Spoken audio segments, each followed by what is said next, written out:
ରୋଷେଇ ହବ। ବ୍ୟସ୍ତ ଥିଲା ତ ସେଥିପାଇଁ ଭିଡ଼ିଓ ହଉନଥିଲା ଆଉ। ଆଜି କେଇ ତାରିଖ? ଆଜି 1 ତାରିଖ। ଏତେ ଆପଣ ଯେତି କର ଟି କର। हेलो हाय नमस्ते भलरे थांतु समस्ते आशा करूछि भलरे सेबे खुशी सेबे। ଆମର ଏଠି ଥଣ୍ଡା ପଡୁଛି, ଆମର ଏଠି ଥଣ୍ଡା ପଡୁଛି, ବର୍ଷା ହଉଛି। ଆସନ୍ତୁ କଣ ରୋଷେଇ କରିବା ଖାଇବା। ଜଲ୍ଦି ଆସନ୍ତୁ ଜଲ୍ଦି। ଆମେ ଯଦି ଖାଇବାଟା ଖାଇବା ଖାଇବା। ଦେଖନ୍ତୁ ମାମା ବାପା ପାଇଁ ମାଛ ଆଣିଛନ୍ତି। ବାପା ପକେଇଛନ୍ତି ହଳଦୀ ପକେଇଛନ୍ତି।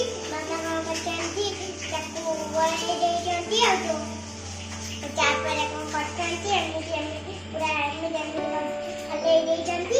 ତାପରେ ପକେଇଛନ୍ତି ତାପରେ କରୁଛନ୍ତି ହଉଛି ଗୋଟେ।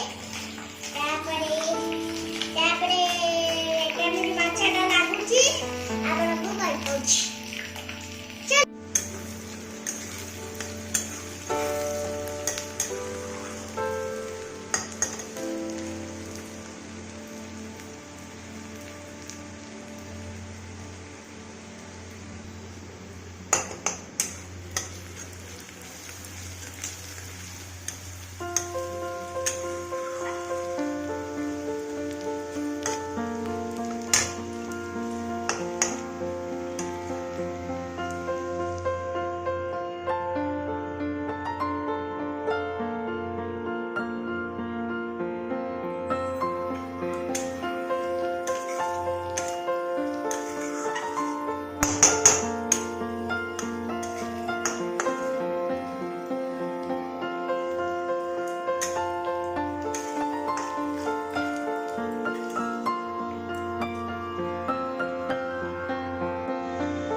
पूरा खुशी है।